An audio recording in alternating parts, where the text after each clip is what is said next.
नमस्कार, स्वागत है आपका। आपके साथ मैं हूं अमृता चौरसिया। खबरों को विस्तार से जानेंगे, लेकिन इससे पहले नजर हेडलाइंस पर। ऊपरी अदालतों में जजों की नियुक्ति में देरी पर मुख्य न्यायाधीश ने जताई नाराजगी। मुकुल रोहतगी ने कहा, लक्ष्मण रेखा ना पार करे न्यायपालिका, सरकार का रिकॉर्ड नियुक्तियां करने का दावा। राज्यों को होने वाले राजस्व नुकसान की हर 3 महीने में भरपाई करेगा केंद्र। जीएसटी से जुड़े 3 संशोधित मसौदे जारी। 2 और 3 दिसंबर को होने वाली परिषद की बैठक में अंतिम फैसला। महाराष्ट्र में स्थानीय निकाय के पहले दौर के चुनाव के लिए मतदान जारी। मैदान में 900 करोड़पतियों समेत करीब 16,000 उम्मीदवार। 26 करोड़ रुपए और 1 लाख लीटर शराब जब्त। फिदेल कास्ट्रो के निधन से दुनिया भर में शोक की लहर। भारत ने कहा, खो दिया सच्चा दोस्त। 4 दिसंबर को अंतिम संस्कार। और हांगकांग सुपर सीरीज टूर्नामेंट में खिताब से 1 कदम दूर सिंधु और समीर वर्मा। फाइनल मुकाबला आज। मेलबर्न में भारतीय हॉकी टीम को न्यूजीलैंड ने दी शिकस्त।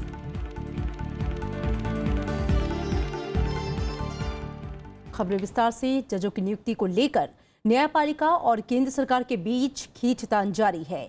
मुख्य न्यायाधीश टीएस ठाकुर ने शनिवार को फिर खाली पदों का मुद्दा उठाया, लेकिन सरकार ने यह साफ किया है कि जजों की नियुक्ति में केंद्र की तरफ से कोई कोताही नहीं बरती जा रही। कानून मंत्री ने इस साल रिकॉर्ड नियुक्तियां करने का भी दावा किया है। वहीं विपक्ष ने केंद्र से टकराव के हालात पैदा न करने को कहा है। सुप्रीम कोर्ट के मुख्य न्यायाधीश जस्टिस टीएस ठाकुर ने एक बार फिर उच्च न्यायालयों में जजों के खाली पदों का मुद्दा उठाया। उन्होंने कहा कि इस दिशा में केंद्र सरकार गंभीरता से काम नहीं कर रही। But it has given rise to a very, very peculiar situation. There were times when you would have judges, but you didn't have courtrooms. Today you have courtrooms vacant, locked, but no judges. केंद्रीय प्रशासनिक अधिकरण के अखिल भारतीय सम्मेलन में उन्होंने tribunal के हालात पर भी चिंता जाहिर की। उन्होंने कहा कि खस्ताहाल बुनियादी सुविधाओं के चलते ज्यादातर जज प्राधिकरण का अध्यक्ष बनने को तैयार नहीं हो रहे। हालांकि कार्यक्रम में मौजूद कानून मंत्री रविशंकर प्रसाद ने जस्टिस टीएस ठाकुर के दावों को खारिज कर दिया। न्यायालय का बहुत सम्मान करते हैं, माननीय मुख्य न्यायाधीश का भी बहुत सम्मान करते हैं, लेकिन कुछ मामलों में हमारा बहुत ही आदर के साथ मतांतर है। भारत सरकार ने इस साल अब तक 120 जजों के अपॉइंटमेंट किए हैं, जो अब तक के रिकॉर्ड का 2nd हाईएस्ट है। दूसरी तरफ विपक्ष ने केंद्र सरकार के रवैये पर नाराजगी जाहिर की। कांग्रेस नेता गुलाम नबी आजाद ने कहा कि सरकार को सुप्रीम कोर्ट के साथ टकराव बंद करनी चाहिए। सीपीएम महासचिव सीताराम येचुरी ने कहा कि ताजा हालात से जनता की परेशानी बढ़ रही है। The judiciary says they gave it to the government. Government is not finalizing. Government says the collegium has not yet given it. But whatever it is, it's one most unfortunate and very, very deeply hurting the common people. I mean, who suffer from these litigations. दरअसल NJAC act को supreme court ने जब से खारिज किया है, तभी से केंद्र और न्यायपालिका के बीच तकरार बनी हुई है। Bureau report, Rajya Sabha TV. Attorney general Mukul Rohatgi ने कहा है कि न्यायपालिका समेत सभी को अपनी लक्ष्मण रेखा समझनी होगी। शनिवार को संविधान दिवस से जुड़े एक कार्यक्रम में बोलते हुए अटॉर्नी जनरल ने कहा कि सबके लिए एक निश्चित सीमा है। अगर कोई सीमा को लांघेगा तो उसे इसका जवाब देना होगा। उन्होंने कहा कि न्यायपालिका समेत सबको अपनी सीमा में रहकर काम करना चाहिए। हालांकि कार्यक्रम में मौजूद न्यायाधीश जेएस खेहर ने कहा कि न्यायपालिका को अपनी लक्ष्मण रेखा अच्छी तरह से मालूम है और वो संविधान की भावना को समझती है। We should remember the architect of the Constitution, who said that everybody must remain within the Lakshman Rekha. And you will remember some phrases used in the Constituent Assembly debates, one of which is that the makers did not want a situation of an imperio in imperium. सोमवार को नोटबंदी पर विपक्ष के आक्रोश दिवस में JDU और इंटरनेशनल लोकदल शामिल नहीं होंगे। वहीं कर्नाटक सरकार ने भी सरकारी संस्थान को रखने का ऐलान किया है। इस बीच अमित शाह ने आज बीजेपी पदाधिकारियों की बैठक बुलाई है। विपक्ष पूरे मामले की जांच कराने की मांग कर रहा है। विपक्ष इस बात पर अड़ा हुआ है कि नोटबंदी के मामले में प्रधानमंत्री संसद में आकर बयान दें। राज्यसभा में नेता प्रतिपक्ष गुलाम नबी आजाद का कहना है कि जब तक सरकार विपक्ष की मांग नहीं मानती तब तक गतिरोध नहीं टूटेगा। इस मुद्दे को लेकर अब विपक्षी पार्टियां जमीन पर प्रदर्शन करने पर उतारू हैं। ये जो आक्रोश है पूरे भारत में, उस आक्रोश के लिए सिर्फ हमको अपना आक्रोश पार्लियामेंट के अंदर तक ही सीमित नहीं रखना चाहिए, बल्कि पूरे देश में होना चाहिए। अपनी इन कमियों व विफलताओं पर से जनता का ध्यान बांटने के लिए ही इन्होंने बहुत जल्दबाजी में व बिना पूरी तैयारी के ही देश में 500 व 1000 रुपए के नोटों पर पाबंदी लगाने का फैसला ले लिया और अब इस मामले में प्रधानमंत्री श्री नरेंद्र मोदी भी संसद में अपने विरोधियों को जवाब देने से कतरा रहे हैं। यही नहीं, विपक्ष सरकार पर यह आरोप भी लगा रहा है कि इस फैसले की जानकारी पहले से चुनिंदा लोगों को थी, लिहाजा पूरे मामले की जांच के लिए जेपीसी गठित की जाए।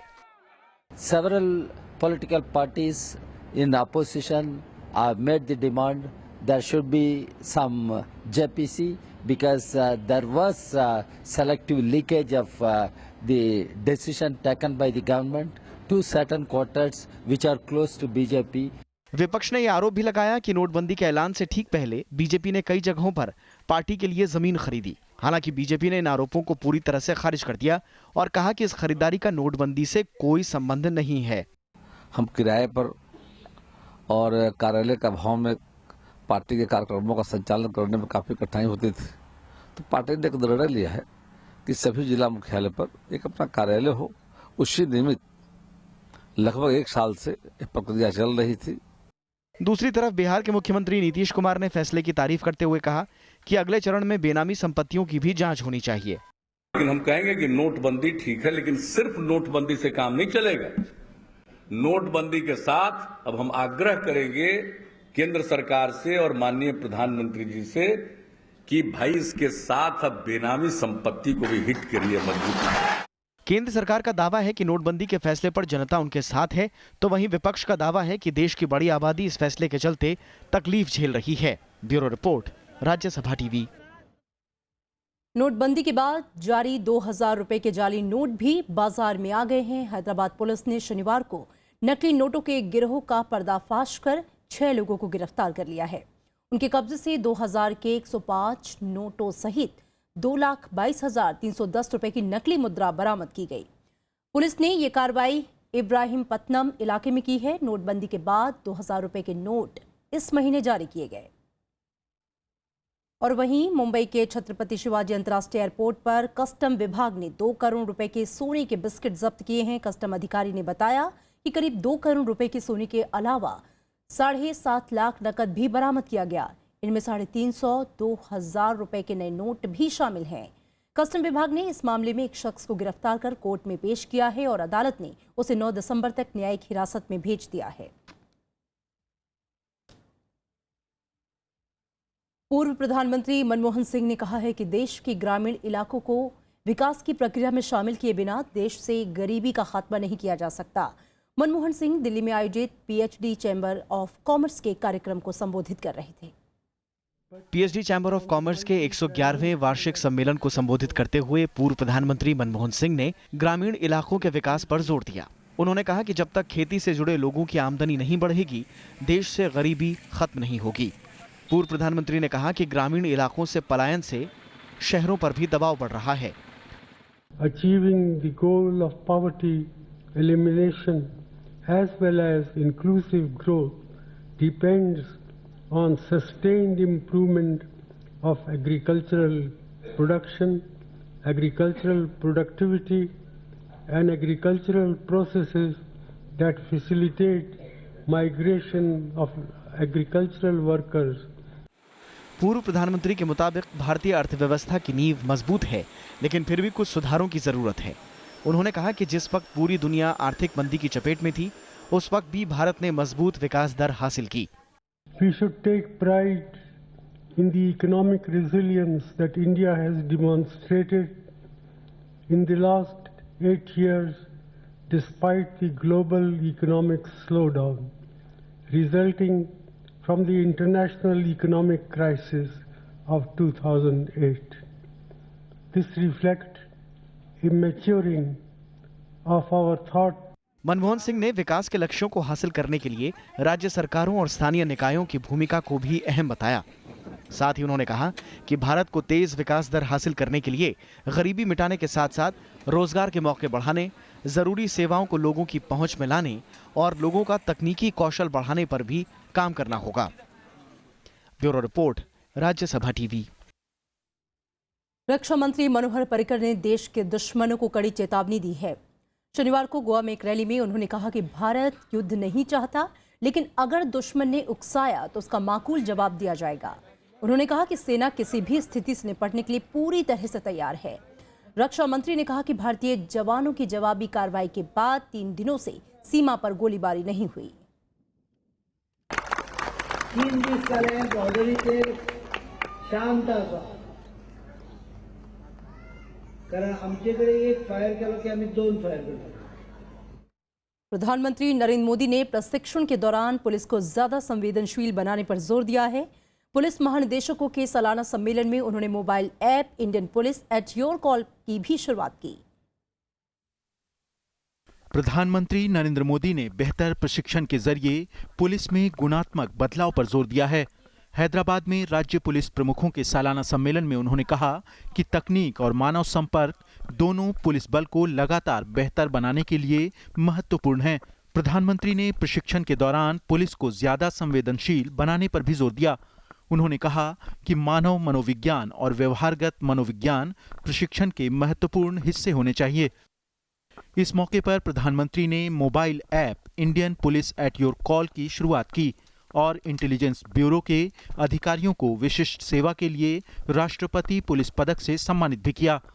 इससे पहले उन्होंने राष्ट्रीय पुलिस अकादमी में पुलिस अधिकारियों के साथ योग सत्र में हिस्सा लिया, शहीद स्तंभ पर पुष्पचक्र अर्पित किए और सरदार पटेल की प्रतिमा पर भी पुष्पांजलि अर्पित की। साथ ही अकादमी परिसर में पौधारोपण भी किया। गृह मंत्री राजनाथ सिंह ने सभी राज्यों के पुलिस महानिदेशकों के 3 दिवसीय सम्मेलन का शुक्रवार को उद्घाटन किया था। वो आज इसके समापन समारोह में भी शिरकत करेंगे। Bureau report, Rajya Sabha TV. यहाँ लेंगे एक छोटा सा ब्रेक। आप देखते रहिए राज्यसभा टीवी।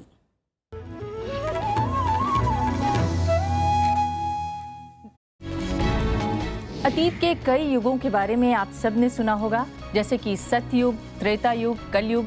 पर आजकल एक और युग की चर्चा पूरी दुनिया में है और ये है पोस्ट ट्रुथ युग।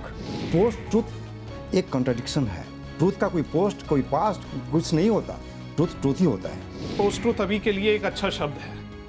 कल नतीजे बदल जाएंगे पॉलिटिक्स में और ये होते रहते हैं। जनता जो है पोस्ट ट्रुथ पे विश्वास नहीं करता, जनता ट्रुथ पर विश्वास करता है। ट्रुथ को देखते हुए ट्रुथ के एस्पिरेशन से में वोट देता है। मैं पोस्ट ट्रुथ को ही खारिज करता हूँ। ये औपनिवेशिक शब्दावली है। मार्क ट्वेन ने कहा था कि जब तक सत्य जूते पहन रहा होता है, झूठ आधी दुनिया घूम चुकी होती है। देखिए सरोकार सिर्फ राज्यसभा टीवी पर।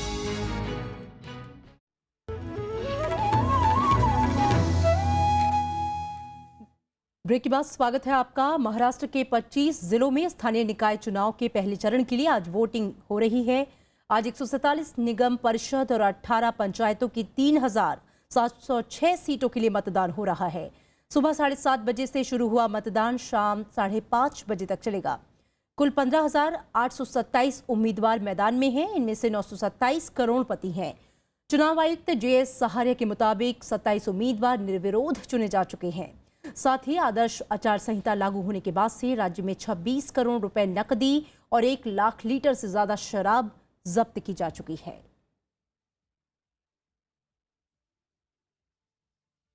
केंद्र ने वस्तु और सेवा कर से जुड़े 3 कानूनों के संशोधित मसौदे को जारी कर दिया है। GST मुआवजा विधेयक के मसौदे में ये कहा गया है कि इसके लागू होने से राज्यों को होने वाले राजस्व नुकसान की भरपाई हर 3 महीने में की जाएगी।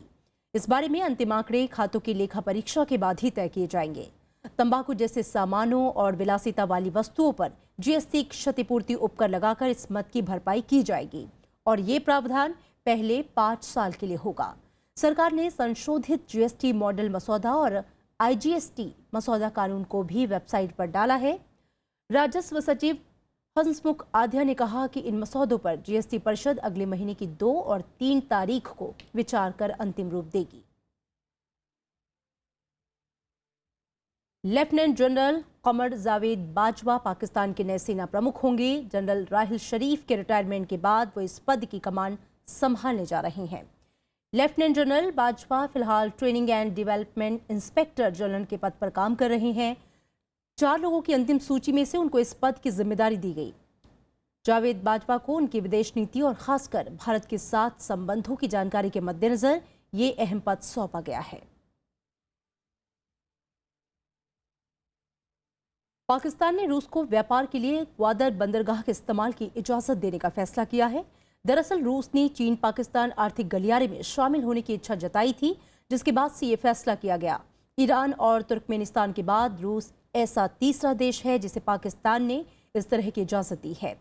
खबरों के मुताबिक रूस CPEC का हिस्सा बनने के साथ ही पाकिस्तान के साथ रणनीतिक रक्षा संबंध मजबूत करने का भी इच्छुक है।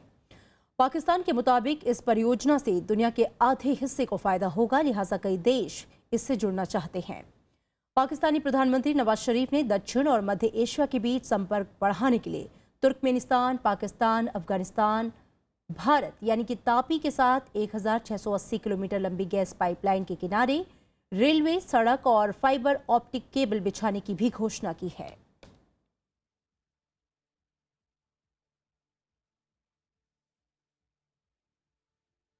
क्यूबा के पूर्व राष्ट्रपति फिदेल कास्ट्रो के निधन से पूरी दुनिया में शोक की लहर है। उनके निधन की खबर आते ही देश और दुनिया के कई हिस्सों में लोग सार्वजनिक जगहों पर जमा होने लगे। लंबे समय से बीमार कास्ट्रो ने शनिवार को हवाना में अंतिम सांस ली। राष्ट्रपति, उपराष्ट्रपति, प्रधानमंत्री और कांग्रेस अध्यक्ष सोनिया गांधी ने उनके निधन पर गहरा दुख जताया है।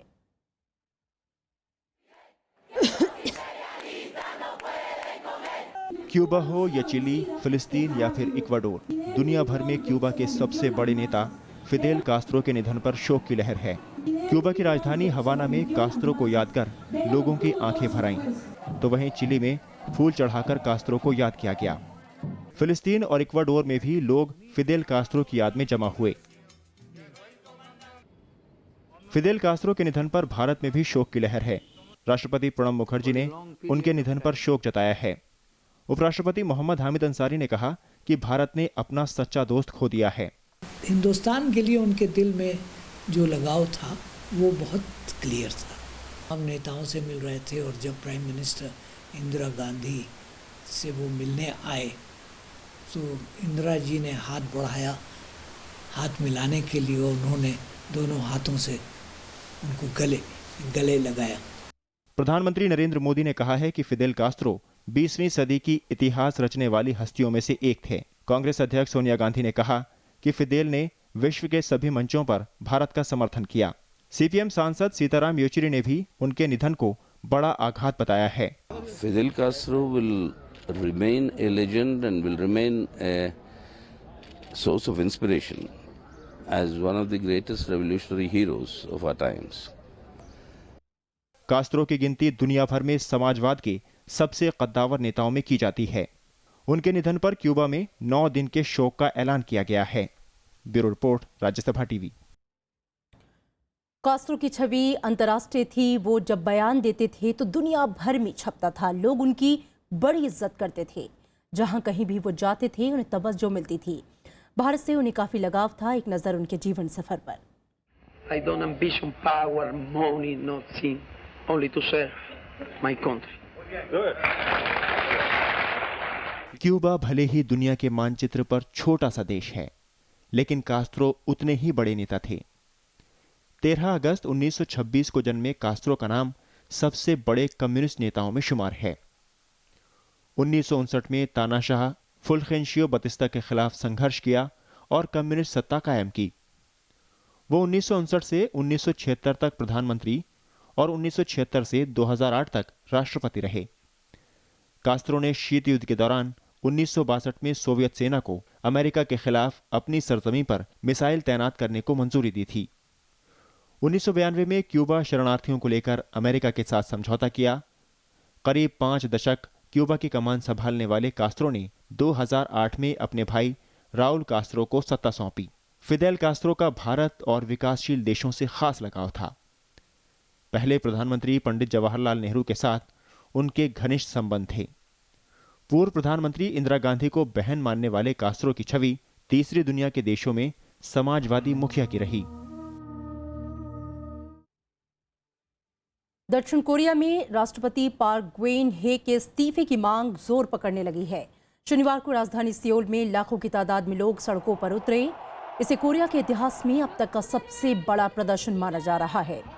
पार्क पर अपने दोस्त को सत्ता में हस्तक्षेप कराने का आरोप है। हालांकि राष्ट्रपति ने आरोपों से इनकार किया है और वो इसके लिए माफी की मांग कर चुकी हैं। बताया जा रहा है कि करीब 13 लाख लोग शनिवार को प्रदर्शन के लिए उतरे, जिनकी तादाद में और इजाफा हो सकता है। हालात को काबू में रखने के लिए सियोल में 25,000 पुलिसकर्मी तैनात किए गए हैं।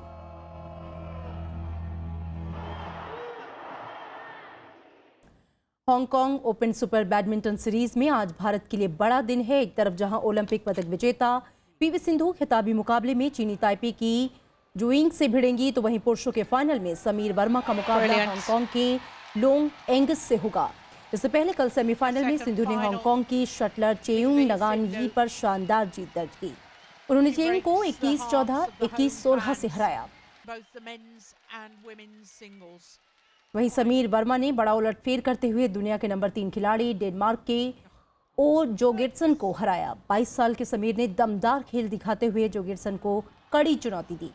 उन्होंने मुकाबला 21-19, 24-22 से जीता। समीर पहली बार किसी पुरुष सीरीज के खिताबी मुकाबले में पहुंचे हैं। और मेलबर्न में खेले जा रहे आमंत्रण हॉकी टूर्नामेंट में भारत को हार का सामना करना पड़ा। भारत को न्यूजीलैंड से 2-3 से हार मिली। दोनों टीमों के बीच कड़ा मुकाबला देखने को मिला। भारत के रुपिंदर पाल सिंह ने 18वें और 97वें मिनट में गोल किए। आज तीसरे चौथे स्थान के प्लेऑफ मुकाबले में भारत का मुकाबला मलेशिया से होगा। मरियम्मा कोशी को हॉकी इंडिया का नया अध्यक्ष चुना गया है। वो नरेंद्र बत्रा की जगह लेंगी। नरेंद्र बत्रा को अंतर्राष्ट्रीय हॉकी महासंघ का अध्यक्ष चुने जाने के बाद से ये पद खाली था। वहीं हॉकी इंडिया के महासचिव मोहम्मद मुश्ताक अहमद को हॉकी इंडिया लीग संचालन बोर्ड का अध्यक्ष बनाया गया है। पूर्व प्रधानमंत्री मनमोहन सिंह और उनकी पत्नी गुरशरण कौर ने सिखों के 10वें गुरु गुरु गोविंद की 350वीं जयंती पर आयोजित कार्यक्रम में हिस्सा लिया। इस कार्यक्रम को भाई वीर सिंह साहित्य सदन ने आयोजित किया था। सिखों के 10वें गुरु गुरु गोविंद सिंह की जयंती पर आयोजित कार्यक्रम में कई विद्वानों ने हिस्सा लिया। दिल्ली में आयोजित इस 2 दिवसीय कार्यक्रम में विद्वानों ने बताया कि कैसे गुरु गोविंद सिंह के बताए रास्ते पर चलकर समस्याओं से निपटा जा सकता है। पूर्व प्रधानमंत्री मनमोहन सिंह और उनकी पत्नी गुरशरण कौर ने गुरु गोविंद सिंह के बलिदान को याद किया। जो सभी धर्मों के जो निचोड़ है ना पॉजिटिव, उनको एक जगह करके उन्होंने इस फिलॉसफी को आगे बढ़ाया। वरिष्ठ पत्रकार कुलदीप नैयर ने कहा कि गुरु गोविंद सिंह की दी हुई शिक्षा को जन जन तक पहुंचाना चाहिए। गुरु गोविंद सिंह ने जो कास्ट था ना और आपस में जो भेदभाव थे वो मिटाया, और न सिर्फ ये, उन्होंने एक खालसा का वजूद लाए जो कि आज एक सिखों को एक रिकग्निशन दी। ये बहुत अच्छा है। इस मौके पर सिख रेजिमेंट ने पूर्व प्रधानमंत्री मनमोहन सिंह को गार्ड ऑफ ऑनर दिया। मोहम्मद फातेह टीपू के साथ कुंदन श्रीवास्तव, राज्यसभा टीवी। लोकसभा के प्रथम अध्यक्ष और स्वतंत्रता सेनानी गणेश वासुदेव मावलंकर की आज जयंती है। इस मौके पर संसद भवन के केंद्रीय कक्ष में आज उन्हें श्रद्धांजलि दी जाएगी। उनका जन्म 27 नवंबर 1888 को गुजरात के बड़ौदा में हुआ था। मावलंकर को पहले प्रधानमंत्री पंडित जवाहरलाल नेहरू ने लोकसभा के जनक की उपाधि से सम्मानित किया था। प्रथम अध्यक्ष के रूप में मावलंकर ने अपनी जिम्मेदारी को धैर्य और पूरी लगन के साथ अंजाम दिया। 27 फरवरी 1956 को अहमदाबाद में उनका निधन हो गया। इसी के साथ अध्यक्ष के रूप में उनका कार्यकाल भी समाप्त हो गया। और हिंदी की मशहूर कवि और लेखक हरिवंश राय बच्चन की भी आज जन्मदिन है। उनकी सबसे प्रसिद्ध कृति मधुशाला है। उनका जन्म 27 नवंबर 1907 को इलाहाबाद से सटे प्रतापगढ़ जिले के एक छोटे से गांव बाबूपट्टी में हुआ था। 1968 में उन्हें साहित्य अकादमी पुरस्कार से सम्मानित किया गया। इसी साल उन्हें सोवियत लैंड नेहरू पुरस्कार और एफ्रो एशियाई सम्मेलन के कमल पुरस्कार से भी सम्मानित किया गया। उनकी आत्मकथा के लिए उन्हें सरस्वती सम्मान से भी नवाजा गया। 1976 में उन्हें साहित्य और शिक्षा के क्षेत्र में पद्म भूषण से सम्मानित किया गया। 18 जनवरी 2003 को उनका निधन हो गया। और गोवा में चल रहे 47वें अंतर्राष्ट्रीय फिल्म महोत्सव में अलग अलग फिल्मों की झलक देखने को मिलती है। इंटरनेशनल जूरी के सदस्य और राष्ट्रीय फिल्म पुरस्कार विजेता फिल्मकार नगेश कुकनूर लीक से हटकर फिल्म बनाने के लिए जाने जाते हैं। उनका मानना है कि फिल्म बनाना सीखकर आपको भले ही बहुत मदद मिलती हो, लेकिन फिल्म कला तो कहानी कहने की कला है और उसका कोई फिक्स फॉर्मूला नहीं होता। हमारे संवाददाता मोहम्मद इरफान से बातचीत के दौरान नगेश कुकनूर ने इस बात का जिक्र किया। कई ऐसे टॉपिक्स हैं, trafficking, girl child education, differently abled people, ये सब कॉजेज़ क्लोज हैं। मैं इनमें बहुत बिलीव करता हूँ और जितनी हो सके उतना I work in those areas. But Lakshmi को छोड़ के मैंने ऐसी कोई भी फिल्म कॉज को लेकर के नहीं बनाया। और अब चलते चलते एक नजर हेडलाइंस पर। ऊपरी अदालतों में जजों की नियुक्ति में देरी पर मुख्य न्यायाधीश ने जताई नाराजगी। मुकुल रोहतगी ने कहा, लक्ष्मण रेखा ना पर करे न्यायपालिका, सरकार का रिकॉर्ड नियुक्तियां करने का दावा।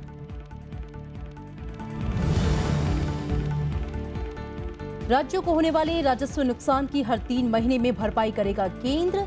जीएसटी से जुड़े 3 संशोधित मसौदे जारी। 2 और 3 दिसंबर को होने वाली परिषद की बैठक में अंतिम फैसला।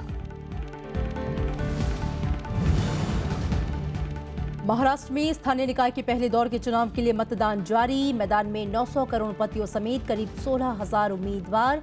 26 करोड़ रुपए और 1 लाख लीटर शराब जब्त।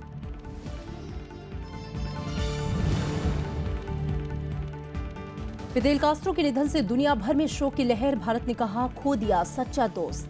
4 दिसंबर को अंतिम संस्कार।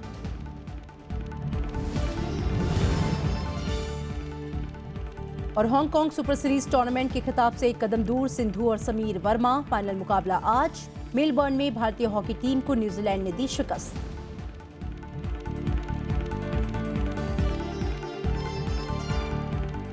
और फिलहाल खबरों में इतना ही। आगे देखिए मैं भी भारत।